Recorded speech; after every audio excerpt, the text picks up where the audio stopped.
I know a lot of you hate YouTube Red, and you probably clicked on this video to get some sweet ammunition to keep on hating on YouTube Red, but I'm sorry that this is not gonna be that video. For those of you unaware, YouTube Red is YouTube's premium subscription service where you get ad-free YouTube plus a slew of other features for about $10 a month. Now, before you guys just light a fire down in the comments below because like I betrayed you with clickbait, dyeing my hair pink? Oh, she's finally gonna do it. Psych, okay, yeah, I didn't really dye my hair. This is clickbait, and actually, I love clickbait. There are some things that suck about YouTube Red that we'll get into, but first... 2 pizzas with cheese, right? Yes.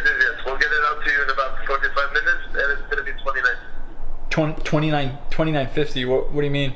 The pizza's cost $29.50. But I want it for free. That's impossible, it's $29.50. But I want it for free! Have a good day, sir. I recently asked you guys on Twitter, is content worth paying for? Is online content worth paying for?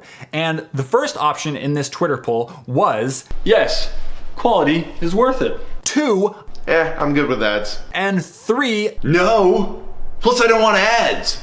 the results surprised and saddened me. 15% said, yes, quality's worth it. 60% said, nah, I'm fine with ads, I'm good. And none of those options bother me at all. It's the remaining 25% that said no, and they don't want ads. Essentially saying, content isn't worth paying for, which begs the question, then why are you spending your time watching it? If it's not worth your money, it's not worth your time. Arguably, the only thing a human has of value worth exchanging is time, and time equals money. Like all those comments on, all these drama videos, and you see all these comments that are like, this video is cancer, kill yourself. Why are you clicking in on these videos if you hate them so much? Like, I never understood that. Also, I often see this strange phenomenon with certain audiences that claim ownership of the content creator and their content. If a creator makes this thing over here, sometimes these certain audiences feel it's almost as if it's their right to consume that content. But I want it for free!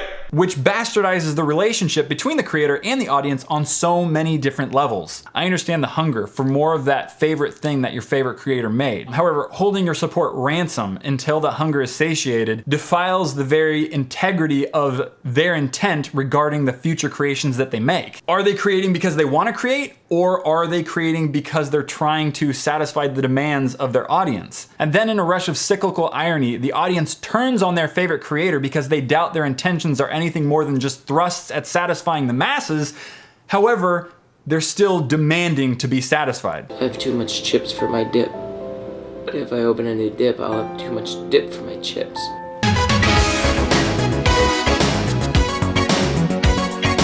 The thing that sucks about YouTube Red right now is the fact that it's not available in every country, which means not everyone can get it, including the people that actually are willing to pay for it. Rolling? Yep, rolling. Hey, you know that thing that you were wanting to sell? Are you still selling it? Yeah. Can I buy it? No. What? People are super pissed about this, but the reality of the situation is that it's not YouTube's fault. YouTube will put YouTube Red in as many countries as they possibly can, but the reason why it's not is because of the complexities of the laws of the specific country that you're in regarding copyrights and trademarks. You still have that thing, right? That I wanted to buy? Yes. Sweet, can I buy it? Yes. Sweet, thank you. No! Why? Laws are confusing. You think Google doesn't want to take your money that you're willing to give them? Come on! YouTube Red also comes with a slew of new features, like watching videos uninterrupted when you close the app, being able to download videos. I don't necessarily agree that those should be premium YouTube Red features. I think those features should be available to everyone, but I think YouTube currently is just trying to sweeten the pot a little bit. I wouldn't be surprised if those features do become available once more premium content is actually able to be consumed, because currently there's not a lot of that premium content, just a handful of shows and a handful of feature films. Though $10 is a lot of money when you compare it respectively to Netflix that has like thousands of movies and thousands of TV shows. However, you can just get YouTube for the month and consume everything that's available and then cancel it, That's legal. That's okay, but you will be missing that YouTube ad-free bliss.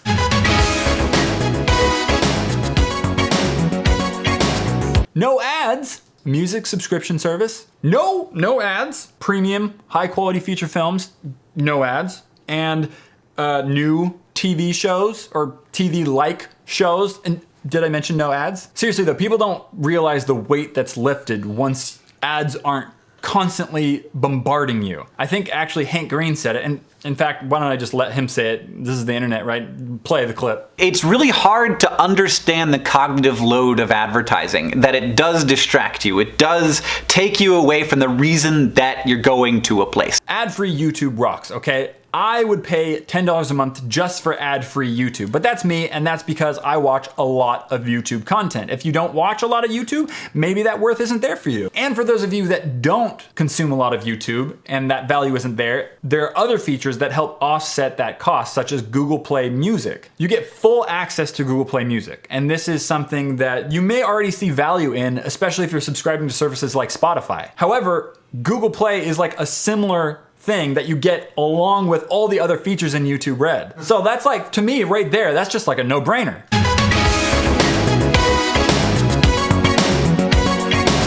I see a lot of people bent out of shape about YouTube Red and the fact that they're putting up a paywall between content creators and their audiences. But if I could just play devil's advocate for a little bit here, if YouTube Red didn't exist, that special content wouldn't exist either. What I'm saying is it's entirely illogical to be upset about a creator making special content behind YouTube Red because that content wouldn't exist without the funding of YouTube Red. That content just couldn't possibly exist on the ad-supported side of YouTube. It just doesn't make enough money. So if you don't want to pay for YouTube Red, that's okay, because it effectively changes nothing for you about YouTube. Like for instance, Scare PewDiePie wouldn't exist if YouTube Red didn't exist. Let's actually take a moment right now to take a look at the differences between like PewDiePie's YouTube Red content and his normal YouTube content. Why would you? Ow, ow, Oh, they're real! This is it! So you can see right here that there is high production value, high quality. I actually really enjoyed this show. It was actually a really entertaining show that there's no way that he could have done without it. Now let's take a look at what he's done with no funding. Oh no, oh no, oh no, oh. If you can't see the difference, I can't help you anymore.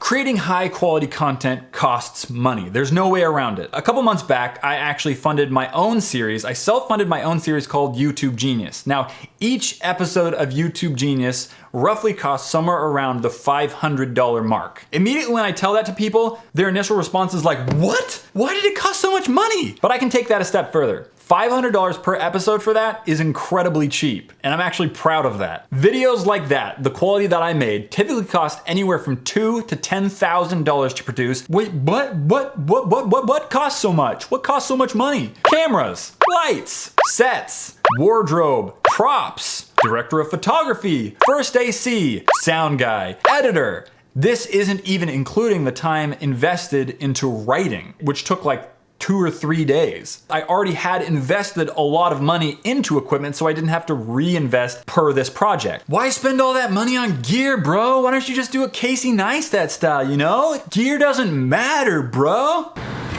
Gear doesn't matter. My HBO show, which was one of the biggest successes in like my mainstream movie career, was shot on this camera. This is even high def. While you undoubtedly can make awesome content with crap gear, I've done it, I continue to do it. However, it doesn't always fit every aesthetic. Jason Bourne, take 105. Clap. Action! Go!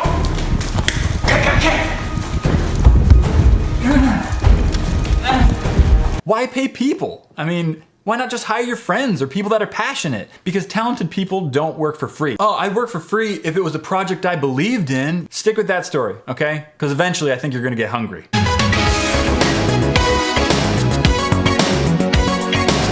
YouTube Red is about 10 bucks a month. So where does all that money go? Right now, it's actually currently being split a lot like ad revenue. A large portion of it goes directly to YouTube, and the rest is split amongst creators based on watch time. If a YouTube Red viewer spends a large amount of time watching your content over everyone else's content, you get the majority of their YouTube Red money, okay? Regardless of your channel size, regardless of your view count. And not only that, I've seen YouTube Red pay CPMs anywhere from 50 to 400% higher than normal CPMs on just the ad-supported model of YouTube. So why are creators upset about this? What, do you not like money? Man, YouTube was never about the money, man. YouTube existed, then Google came in and then put ads on it, and now YouTube Red, greedy corporate America, bro. But I want it for free.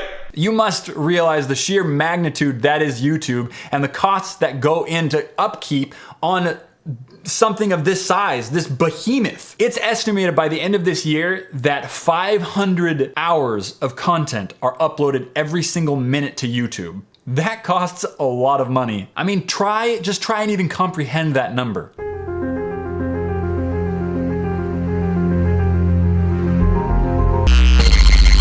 Oh, and by the way, you're completely wrong if you ever thought YouTube wasn't about the money. It's actually, since its very inception, always been about the money. It actually started as a venture-funded site to the tune of $11 million. And I don't know about you, but if I'm investing $11 million in a company, I'm going to expect some return on that. YouTube Red is just another way for Google to monetize YouTube. Personally, I think it's a smart move, and the value of no ads just in and of itself is enough for me, but it's not for everyone, and that's why the ad version, the ad-supported side of YouTube will always exist.